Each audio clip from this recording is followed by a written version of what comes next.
boring lah hari ni.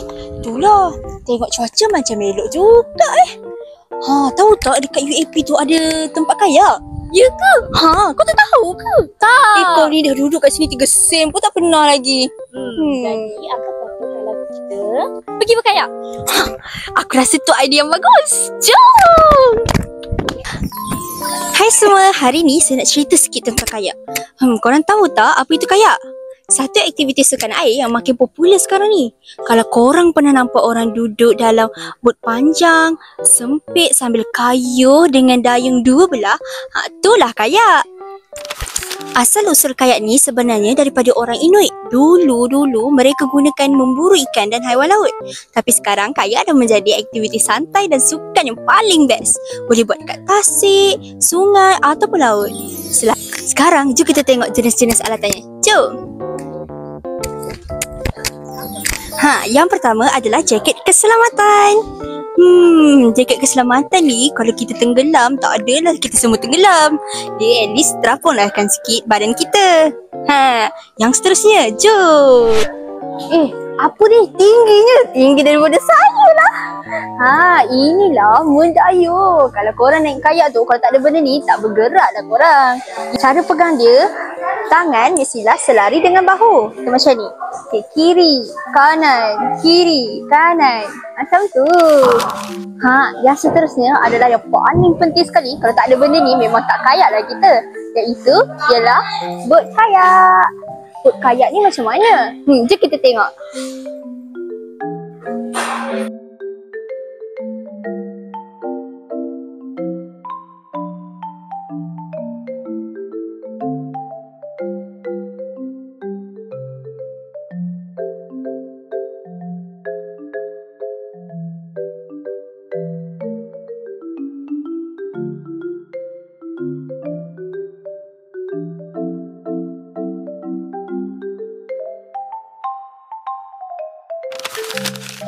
Tapi yang penting jangan lupa pakai pakaian yang sesuai untuk berkayak.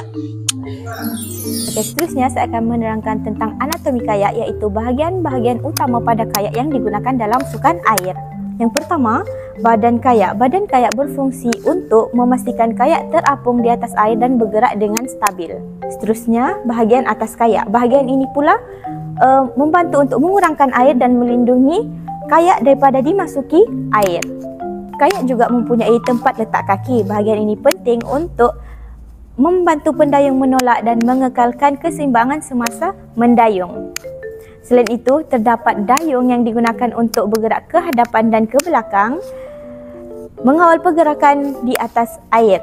Kesimpulannya, setiap bahagian dalam anatomi kayak ini memainkan peranan penting untuk memastikan keselamatan, kestabilan dan keselesaan semasa melakukan sukan air, iaitu kayak.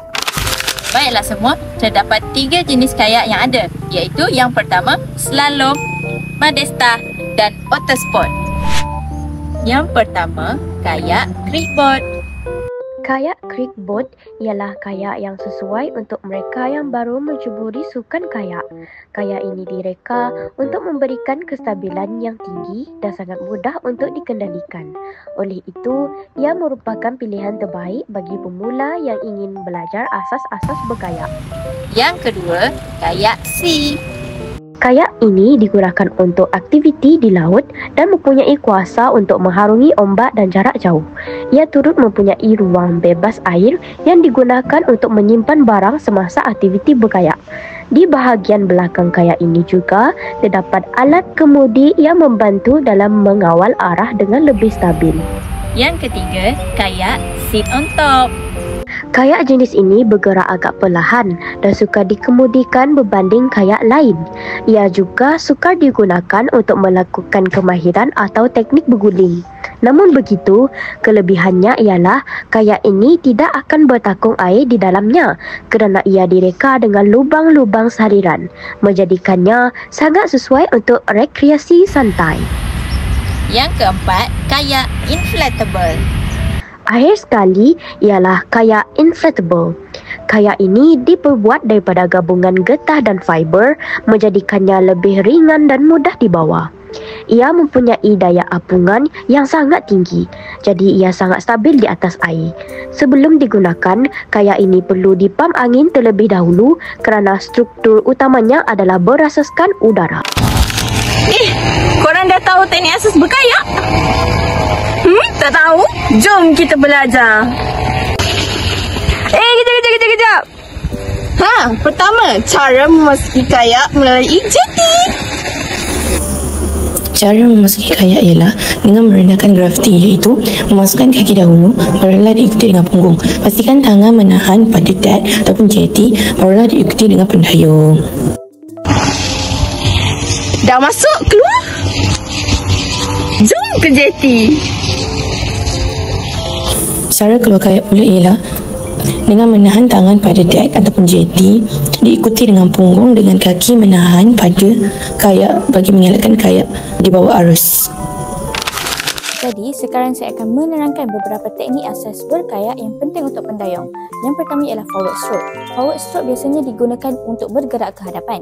Pedal diletakkan berdekatan dengan kaki, seterusnya ia ditarik sehingga paras pinggul dan badan berpusing semasa mendayung. Seterusnya adalah reverse stroke. Reverse stroke digunakan untuk bergerak ke belakang dan berhenti. Caranya hampir sama dengan forward stroke, tetapi arah dayungan dibuat secara bertentangan. Seterusnya ialah sweep stroke. Sweep stroke digunakan untuk membelokkan kayak. Dayungan dibuat secara separuh bulatan dari depan ke belakang di satu sisi sahaja. Yang keempat ialah draw stroke. Draw stroke digunakan untuk menggerakkan kayak ke sisi. Pedal dimasukkan ke dalam air di sisi badan, seterusnya ditarik ke arah badan.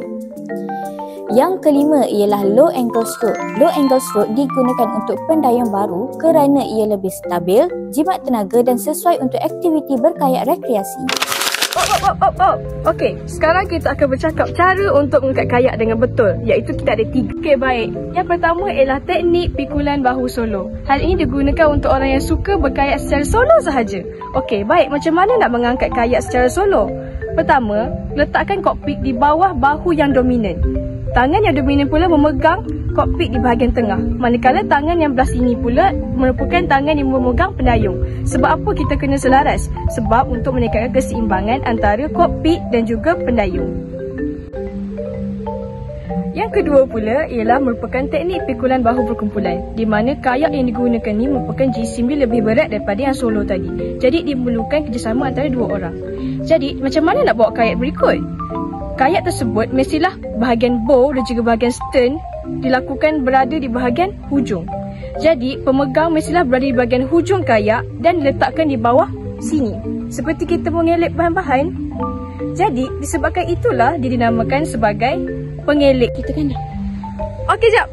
Ini yang last. Teknik untuk mengangkat kayak yang terakhir ialah pikul di bawah pasangan, di mana teknik ni sama je macam yang mengelak tadi tu. Tapi kayak yang dipegang tu mestilah diletakkan selari, di mana orang di hadapan dan orang di belakang berada pada ketinggian yang sama. Maksudnya, kayak yang dipegang tu mestilah ada pada aras yang sama. Disebabkan apa? Ini kerana orang di hadapan dan orang di belakang akan berkomunikasi. Jadi, ini akan menyebabkan elak pergaduhan ataupun kita panggil elak salah faham bila mengangkat kayak. Juga, ia membantu menstabilkan semasa mengangkat kayak. Pernah tak korang terbalik masa berkayak dan tak tahu macam mana nak selamatkan diri? Jom saya tunjukkan 3 teknik menyelamat menggunakan kayak. Yang pertama, self-rescue. Jika kayak akan terbalik, luruskan kaki dan keluar dari kayak dengan segera.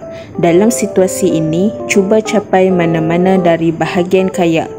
Jika kayak tidak dipenuhi air, secara serentak kedua-dua peserta mestilah mengangkat kayak sedikit dari paras air dan menolak tangan dengan pantas. Ini akan membetulkan kedudukan kayak. Yang kedua, X-Rescue. Teknik yang kedua, X-Rescue. Kayak yang terbalik akan dinaikkan ke bahagian depan kayak penyelamat.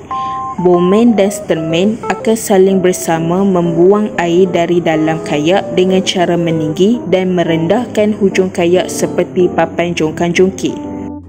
Kemudian, apabila anda telah pasti bahawa semua air telah dikeluarkan dari kayak, kembalikan kedudukan kayak anda ke kedudukan asal. Seterusnya, anda boleh naik semula ke kayak didahului oleh bowman dan sterman.